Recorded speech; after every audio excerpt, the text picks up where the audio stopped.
మరి రెండవదిగా మనం చూసినట్లయితే ఆదర్శంగా. యేసేపు చనిపోయి 4000 సంవత్సరాలు పూర్తయింది. ఈ రోజు ఆయన జ్ఞాపకం చేసుకుంటున్నామంటే కారణం ఏంటంటే ఆయన పరిశుద్ధంగా జీవించగలిగాడు, ఆయన ఏ లోపము లేకుండా జీవించగలిగాడు, దేవునికి ఇష్టపూర్వకంగా జీవించగలిగాడు. కాబట్టే దేవుడు అతనికి తోడై ఉన్నాడు, అతడు హెచ్చింపబడ్డాడు. ఎందుకంటే ఆయన ఆదర్శంగా జీవించాడు. చూడండి 4వ అధ్యాయము 11 నుంచి మనం చూస్తే అక్కడ కొన్ని మాటలు మనకు కనబడతాయి. చూద్దాం ఒకసారి. తిమోతికి రాసిన మొదటి పత్రిక 4వ అధ్యాయం 2వ వచనం నుంచి చదువునా. నీ యవ్వనమును బట్టి ఎవడును నిన్ను తృణీకరింపనీయకము గాని, చూడండి ఇక్కడ, మాటలోను ప్రవర్తనలోను ప్రేమలోను విశ్వాసములోను పవిత్రతలోను విశ్వాసులకు మాదిరిగా ఉండాలి, ఆదర్శంగా ఉండాలి. మనము మాదిరికరంగా జీవించాలి. ఏ విషయంలో జీవించాలి? మన మాట కానీ, మన ప్రవర్తన కానీ, మన ప్రేమ కానీ, విశ్వాసము కానీ, పవిత్రత కానీ, వీటి విషయంలో మనము మాదిరికరంగా జీవించాలి. భర్తగా నీవు మాదిరికరంగా జీవిస్తున్నావా? ఒక భార్యగా మాదిరికరంగా జీవిస్తున్నావా? తల్లిదండ్రులుగా మాదిరికరంగా జీవిస్తున్నామా? పిల్లల విషయంలో మనము మాదిరికరంగా ప్రవర్తిస్తున్నామా? ఎదుటివారు మనల్ని చూసినప్పుడు మాదిరికరంగా మనం ఉన్నామా? మనల్ని చూసినప్పుడు ఎదుటివారు మనము ఆదర్శంగా కనిపిస్తున్నామా? నిజంగా నేను కూడా ఇలా ఉండాలి, నిజంగా నేను కూడా ఇలా ప్రార్థన చేయాలి, నిజంగా నేను కూడా ఇదిగో అతనిలో క్రీస్తును చూస్తున్నాను, అతనిలో గొప్ప వ్యక్తిని నేను చూస్తున్నాను, అతడు నాకు మాదిరికరంగా ఉన్నాడు, ఒక క్రైస్తవుడంటే ఇలా ఉంటాడు అని చెప్పగలిగేటువంటి వ్యక్తిగా మనము మాదిరికరంగా ఆదర్శంగా మనం చూస్తున్నామా? ప్రియ దేవుని బిడ్డలారా, ఈరోజు మనల్ని దేవుడు ఆశీర్వదించాలి అంటే మొట్టమొదటిది ఆత్మీయంగా జీవించటం, అనగా పరిశుద్ధత కలిగి జీవించటం. రెండవది ఆదర్శంగా మనము జీవించటం. ఎదుటివారు మనల్ని చూసినప్పుడు, ఎదుటివారు మనల్ని గమనించినప్పుడు, ఎదుటివారు మనల్ని పరిశీలించినప్పుడు నిజమైనటువంటి ఆదర్శము నీలో ఉండాలి. అనగా నీ కుటుంబంలో ఒక భర్తగా నువ్వు ఉన్నావు అంటే మొట్టమొదటిగా నువ్వు చేయవలసింది ఏంది? పొద్దున లేస్తేనే కాళ్ళు చాపుకొని మనము కూర్చోవటం కాదు. ఇదిగో కాళ్ళు చాపుకొని మనం కూర్చుంటే మన భార్య పిల్లలు వచ్చి వాళ్ళ కుటుంబ ప్రార్థనలో కూర్చోగలుగుతారా? కూర్చోలేరు. కారణం ఏంటంటే మనమే ముందు వంగకపోతే మన మోకాళ్ళు, మన పిల్లలు, మన భార్య ఎలా ఆ కుటుంబ ప్రార్థనలో ఎలాగో వంగుతుంది?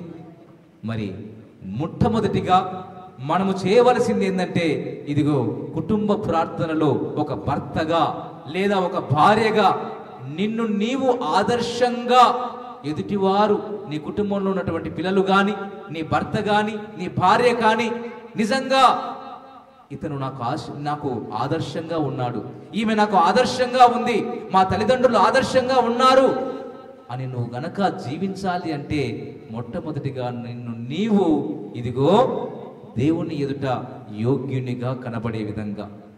అంతేకాదు నీ తల్లిదండ్రులకు, కుమారులైతే బిడ్డలైతే, ఇదిగో భార్య అయితే భర్తకు, భర్త అయితే భార్యకు ఆదర్శంగా ఎప్పుడైతే మనము కనిపిస్తామో, మన కుటుంబము ఈ సమాజానికి ఆదర్శంగా ఎప్పుడైతే మనము కనిపిస్తామో, నిజంగా వీరు ఆత్మీయులు, వీరు క్రైస్తవులు, వీరు భక్తి గలవారు, వీరు ప్రార్థనలో, వాళ్ళ మాటలో, వాళ్ళ చూపులో, వాళ్ళ తలంపులో, వాళ్ళ ప్రేమలో, వాళ్ళ విశ్వాసములో నిజంగా వీరు ఆదర్శంగా ఉంటారు అని ఎప్పుడైతే నిన్ను నీవు కనబరుచుకోగలుగుతావో దేవునికి, అప్పుడు ఇదిగో దేవుడు ఇచ్చినటువంటి వాగ్దానం ఏంటి? ఇదిగో ఇది మొదలుకొని నేను నిన్ను ఆశీర్వదిస్తాను. దీవెనకరంగా మారాలి అంటే ప్రియ దేవుని బిడ్డలారా, మరి గమనిద్దాం, ఈరోజు మనము ఆత్మీయంగా జీవించగలుగుతున్నామా? మనము ఆదర్శంగా మనము జీవించగలుగుతున్నామా? ఎందుకు ఈరోజు మనము ఇంకా ఎక్కడ వేసిన గొంగలి అక్కడే అన్నట్లుగా మన కుటుంబాల్లో పోరాటాలు, మన కుటుంబాల్లో యుద్ధాలు, మన కుటుంబాల్లో గొడవలు, మన కుటుంబాల్లో ఇంకా అసమాధానాలు, మన కుటుంబాల్లో ఇంకా అనారోగ్యాలు ఎందుకు వస్తున్నాయి అంటే కొన్ని మనము చేసేటువంటి స్వయం కృతాపరాధం. పరిశుద్ధంగా జీవించకపోవటం, ఆత్మీయంగా జీవించకపోవటం. మనము పైకి మాత్రమే ఆత్మీయంగా భక్తి గల వారిగా కనిపించుచున్నామే కానీ దేవుని దృష్టికి నిజంగా అలా కనిపిస్తున్నామా? దేవుని దృష్టికి ఇదిగో ఇతడు నిజమైన ఆత్మీయుడు అని దేవుడు చెప్పగలుగుతున్నాడా? అబ్రహామును అన్నాడు, అబ్రహామునకు తెలియకుండా నేను ఏదైనా దాయగలనా? అబ్రహామునకు తెలియకుండా నేనేమైనా చేయగలనా అంటే అబ్రహాము దేవునికి ఎంత మంచి స్నేహితుడిగా మారాడో చూడండి. మరి నిజమైన స్నేహితులుగా మనము దేవునికి ఉంటున్నామా? దేవుని దృష్టికి మనము ఆయనకు ఇష్టలముగా జీవిస్తున్నామా? మొట్టమొదటిగా నీవు ఆత్మీయంగా జీవిస్తున్నావా లేదా? ప్రియ దేవుని బిడ్డలారా, మరి ఆదర్శంగా నీవు జీవించాలి. ఒక తల్లి తన కుమారుడు పాడైపోతున్నాడని చెప్పేసి, త్రాగుబోతు అయ్యాడని చెప్పేసి ఆ తల్లి దేవుని సన్నిధిలో మొరపెట్టుకునేదట. చాలా భక్తిపరురాలు. అయ్యో, నా ఒక్కగానొక్క కుమారుడు త్రాగి చెడిపోతున్నాడే, పాడైపోతున్నాడే, ఇక నాకు వంశాంకురం ఉండకుండా పోతుంది, ఇతనికి ఏమైనా అయితే అని చెప్పేసి దేవుని సన్నిధిలో రోజు మొరపెడతా ఉంది ఆ తల్లి. తండ్రి, ఇదిగో నీవే నాకు ఆ గర్భఫలాన్ని ఇచ్చావు, నాకు కుమారుణ్ణి ఇచ్చావు, ఎలాగైనా సరే అతను మరలా త్రాగకుండా, త్రాగుబోతు కాకుండా, త్రాగుబోతు తనముతో తాను ఈ లోకాన్ని విడిచిపెట్టకుండా దయచేసి ఆ కుమారుణ్ణి రక్షించు అని దేవుని సన్నిధిలో మొర్ర పెట్టుకునేది తల్లి. ఆ కుమారుడు ఒక దినాన తప్పతాగి ఇంటికి వచ్చాడు. ఇంటికి వచ్చినటువంటి తాను తనని ఎవరో బలవంతంగా నెట్టేసినట్టుగా ఒక బలమైన హస్తం తనను తాకింది. అలా దూరంగా వెళ్ళి పడ్డాడు. మరి ఆ కుమారునికి కొద్దిగా మెలకు వచ్చి చూస్తే అక్కడ ఎవరు లేరు. ఆ పక్కనే దేవుని మాటలు వినబడతా ఉన్నాయి. ఆ కుడికలోకి వెళ్ళాడు. ఆ కుడికలో కూర్చున్నాడు. కుడికలో తనను గురించే దేవుడు మాట్లాడుతున్నట్టుగా, తనతోనే దేవుడు సంధిస్తున్నట్టుగా ఆ మాటలు విన్నాడు. విన్నటువంటి తాను మారు మనసు పొందుకున్నాడు. ఆ తల్లి ప్రార్థనతో ఆ కుమారుడు ఒక గొప్ప సేవకుడుగా మారాడు. అతని జాన్ న్యూటన్ ఒక గొప్ప దైవ సేవకుడిగా, ఒక దేశాన్ని వెలిగించినటువంటి గొప్ప దైవజనుడిగా పేరు పొందాడు. ప్రియ దేవుని బిడ్డలారా, మరి మనము కూడా మన జీవితాల్లో ఇక నుంచైనా మనలో కూడా ఒక తీర్మానం రావాలి. ఇది మొదలుకొని నా దేవుని దృష్టికి నేను నూతన సృష్టిగా మారాలి. ఇది మొదలుకొని నేను కూడా నా జీవితంలో పరివర్తన నాలో కలగాలి.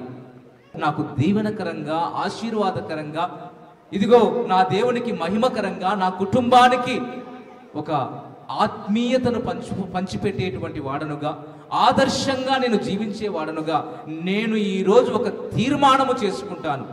ఎందుకంటే పాతవి గతించెను, సమస్తమును క్రొత్తవాయను. క్రొత్తవి కావాలి. ఎంతకాలము పాత తిత్తుల్లో ద్రాక్షారసం పోస్తావు? ఎంతకాలము పాత తిత్తుల్లో ఆ ద్రాక్షారసాన్ని పోస్తూ ఆ పిగిలిపోయేటువంటి తిత్తులు పెట్టుకొని నువ్వు జీవిస్తావు? పాత తిత్తుల్లో ద్రాక్షారసం ఇమడగలుగుతుందా? ఏమాత్రము ఇమడం లేదు. ఎందుకంటే అవి పాత పగిలిపోయి పిగిలిపోయి ఆ ద్రాక్షారసము మొత్తము కూడా అది వ్యర్థముగా వెళ్ళిపోతా ఉంది.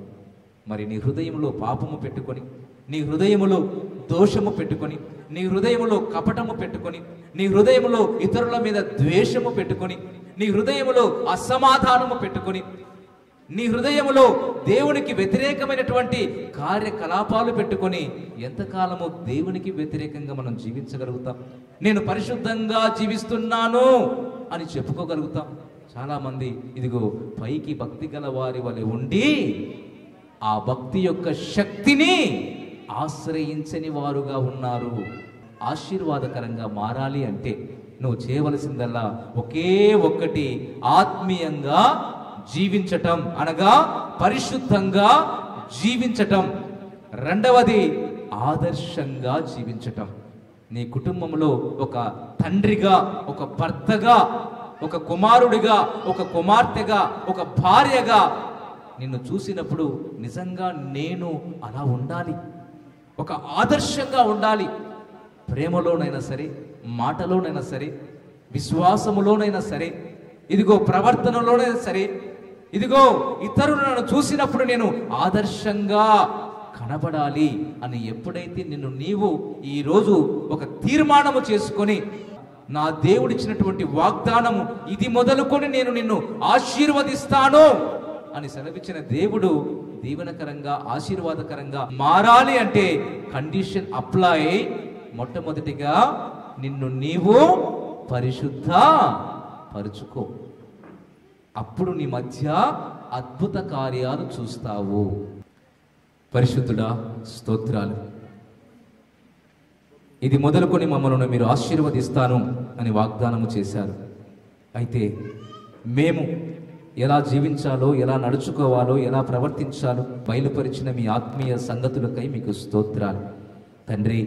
మేము ఆత్మీయంగా జీవించాలని, ఇదిగో ఆదర్శంగా మేము నడుచుకోవాలని, విశ్వాసులకు మాదిరికరంగా ఉండాలని, మా కుటుంబాల్లో ఒక భర్తగా భార్యకు పిల్లలకు ఆశీర్వాదకరంగా, ఒక భార్యగా భర్తకు భార్యకు ఆశీర్వాదకరంగా, సమాజానికి మేము దీవెనకరంగా, ఆశీర్వాదకరంగా, ఆత్మీయంగా మేము ఆదర్శంగా ఉండాలి అని మీ బోధ మాకు వినిపించారు. ఫలభరితమైన జీవితాన్ని పొందుకొనుటకు మీరే కృప నిమ్మని, మేము ఫలించుట మీకు మహిమ, అట్టి మహిమలోనికి మమ్మల్ని నడిపించమని ప్రార్థిస్తూ ప్రాధేయపడుచు ముందు యేసుక్రీస్తు ప్రభు వారి శ్రేష్టమైన నామమున ఈ ప్రార్థన సమర్పిస్తున్నాము తండ్రి, ఆమేన్. ఓ చిన్న పాట. ప్రభువునందు ప్రియులారా, ఈ సందేశాలు మీకు నచ్చినట్లయితే దయచేసి లైక్ చేయండి, సబ్స్క్రైబ్ చేయండి, పక్కనే ఉన్న బెల్ బటన్ నొక్కండి. ఈ సందేశాలను షేర్ చేయమని ప్రభువు నామమున ప్రేమతో మీకు మనవి చేస్తున్నాం. Thank you. Praise the lord.